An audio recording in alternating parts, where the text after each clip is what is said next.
Guys, good morning. Another day, another unit. So ngayon, ang gagawin natin dito, bali ang manonotice natin sa kanyang RPM ay napakataas. Umabot siya ng halos 1,500, 1,800 kahit mainit na yung kanyang makina. So ngayon, papandarin natin, papakita ko sa inyo.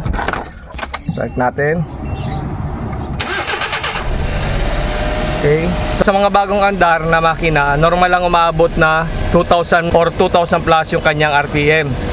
Pero yung mga ganito, pagka mainit na yung kanyang makina, wala na yung cold engine indicator, pagka mataas ang inyong RPM, marami ang cause kung bakit mataas yung kanyang RPM. Katulad nito, na halos nasa 1,800 yung RPM niya, matagal na siyang umaandar, mainit na yung kanyang makina. I-check natin kung ano yung problema niyan, kung bakit mataas yung kanyang minor. Meron niya na iba't ibang cause kung bakit mataas yung kanyang minor. Pwedeng PCV valve, pwedeng calibration ng TPS, pwedeng failing IACV, pwedeng vacuum leak, at marami pang iba na cause. So ngayon, titingnan natin kung ano yung cause ng kanyang mataas na RPM. Dapat ang normal na RPM lang yan ay pumapalo lang ng 900 to 1,100 RPM. Yun lang dapat na normal na RPM ng ating every wagon or yung mga DA natin. So ganyan ang normal na RPM niya. So ganito, napakataas yan. 1,500, 1,600. Bumababa naman siya simula 1,800, bumaba naman siya ng 1,500. Pero napakataas itong 1,500 na ito. Napakalakas din sa gasolina yan. So ngayon, titingnan natin kung ano yung cause niyan, kung bakit mataas yung kanyang RPM. So ito pa guys, ang problema niya, ito meron siyang turbo timer. Ayan. Pagka in-off natin yung kanyang susi, tumataas yung kanyang minor. Halos pumapalo siya ng 2,000 plus na RPM. Tapos ayan, napakataas, 1,800. So ang problema din nito, bali yung kanyang wiring sa kanyang turbo timer.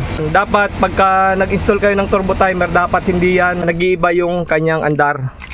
So hindi dapat siya tumataas yung minor, hindi dapat bumabagsak, hindi dapat mamamatay yung inyong makina kung tama yung inyong wiring. So ayan, i-check din natin yung kanyang turbo timer kung ano yung problema. Sigurado ako sa ano to, sa wiring to. So dito i-check natin. Unang-una, i-check natin yung kanyang PCV valve. Tapos yung air cleaner niya, kung meron siyang langis doon. Kasi pag meron langis dyan, possible ng problema niya yung PCV valve. Pwedeng sira na to, kaya malakas na yung kanyang minor dahil hindi niya na makontrol yung pumapasok na hangin sa kanyang intake manifold. Kasi ito, papuntang intake manifold to. So yan ang i-check natin, pati yung calibration. Pag wala dito sa PCV, so dun tayo sa kanyang calibration ng TPS, yung kanyang IACV. So yan yung mga titingnan natin. Kung may vacuum leak din, check din natin yan. Kasi kaya mataas yung kanyang minor, pwede rin may vacuum leak. Pwede rin sa mga spark plug, maraming cause yan kung bakit. So i-check natin yan. Tingnan natin kung ano yung magiging findings natin. So unang-una yung titingnan yung kanyang PCV. Tatanggalin nyo to, tingnan nyo kung buo pa to. Pag ito hindi na buo, tanggalin muna natin, medyo matigas. So ayan guys, kita na natin kagad kung ano yung problema ng kanyang mataas na minor. Ayan, nalaglag na yung kanyang bakal pati spring dito sa loob ng kanyang valve cover. So yan ang sinasabi ko, pagka mataas ang minor, ito kagad yung titingnan nyo. PCV valve, madali natin mahanap yung kanyang mataas na minor. So PCV yung naging dahilan niya. Pag naging okay na yan, pinalitan nyo, tapos pinaandar nyo, chinek nyo kung okay na yung minor, so ayos na, wala na tayong ibang gagawin dyan. Kasi nasolve na natin yung problema. So ang gagawin natin ito, tatanggalin natin tong valve cover nya. Papalitan rin tayo ng valve cover gasket. Tapos tatanggalin natin yung nalaglag na solid na bakal nito sa loob. Tapos yung spring, so yun yung nalaglag nya. Tapos yung mga plastic na natanggal dito. Natanggal na natin yung kanyang PCV. Ayan o, wala na yung bakal sa loob nya. Tapos yung spring. So ngayon, nagdesisyon na tayo na tatanggalin na natin tong valve cover. Papalitan na rin natin ng valve cover gasket. Ayan. Bali sa pagtatanggal ito guys, ang tornilyo niya ay isa dito, pangalawa, pangatlo, pang-apat dito, pang-lima dito, at pang-anim dito sa ilalim. So kailangan gagamitin nyo na 8mm yung maliit lang para madukot nyo dyan. Kasi medyo mahirap to, nakaharang tong kanyang bracket. Tapos tatanggalin nyo rin tong intake ng turbo. Ayan, tinanggalan natin So dito sa ibabaw, tapos dun sa ilalim yung 10mm. Tapos yung hose dito, tinanggal din natin. Yung intake, ayan, tinanggal na natin. Pati yung mga ignition coil, yung tatlo dito, tinanggal na rin natin. Yung spark plug, kahit wag na natin tanggalin. Tapos pag natanggal natin yung mga tornilyo, mahuhugot na natin to. Iniwas lang natin yung mga wires dito sa may gilid. So okay, so tatanggalin na natin to. Tatanggalin natin yung nalaglag na bakal sa loob nito. Sana nandito pa. Tapos yung spring nitong PCV. So yan ang problema nito, pagka nasira yung PCV nyo, malalaglag yan dito. Tapos ito, pagka kailangan na rin palitan na rin natin tong grommet. So yan guys, natanggal na natin yung kanyang valve cover. Nandito sa loob yung bakal ng PCV, tapos yung spring. Maririnig natin yan pag inalog-alog natin dyan. Yan o. So nandito, so tatanggalin na natin. Bago tayo maglagay nito guys na gasket na bago, lilinisan din natin yan, paikot. Tanggalin natin yung mga silicone dyan na nakalagay. Lilinisin natin ng maayos para pagka naglagay tayo ng gasket, lapat na lapat siya dyan, wala siyang magiging tagas. So bali ito yung kanyang gasket na tinanggal natin. Oh. Yan, oh. Okay, linisan lang natin to, tapos palitan na natin ng gasket. So ayan guys, yung spring nya, oh. Nakadungaw natin, tanggal natin yung grommet nya. Nandito yung spring, tapos yung bakal, lalabas na natin yan, tataktakin lang natin. So ayan guys, natanggal na natin yung loob ng kanyang PCV. Yan oh, solid na bakal yan. Pag yan nalaglag sa loob ng makina, kakalang yan sa loob ng makina nyo, sa mga balbula or kung saan pa man, sisirain nyo yung makina mo. Pati ito, spring. Tapos ito, may maliit pang spring. Yan. Tapos ito yung plastic nya, yung pinakadulo. So ganyan yan nakalagay. Ito, dito yan sa loob. Ganyan, sa loob yan. Ito naman, itong spring na ito, dito rin yan, sa loob din. Ito. Spring nya, ganyan.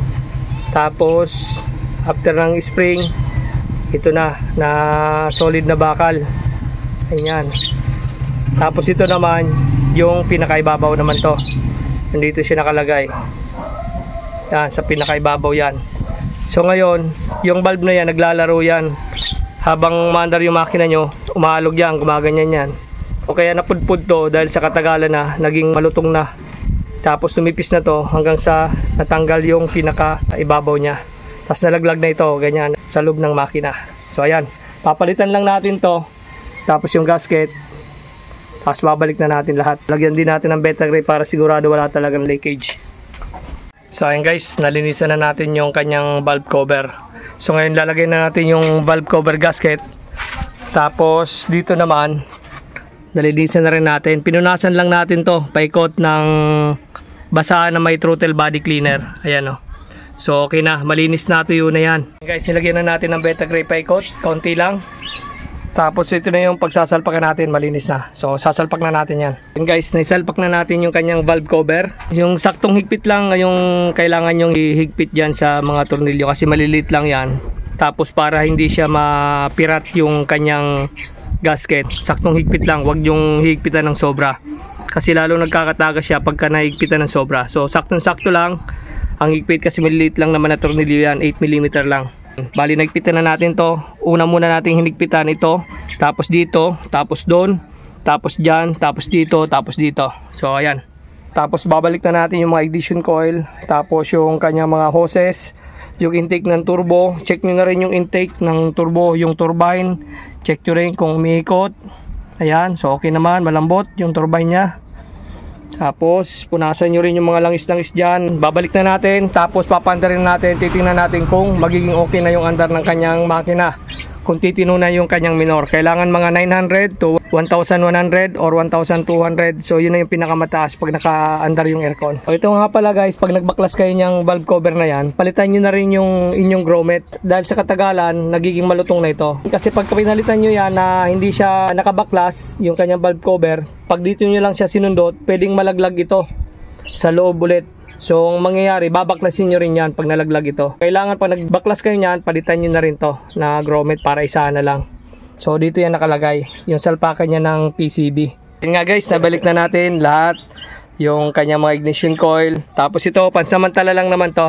Na-hose na to kasi yung original na hose niya, pa-curve kasi. Tapos ito, pa L-type kasi itong PCB na nilagay natin. Ginawan lang natin ng paraan. Kasi trinay natin yan na putulin.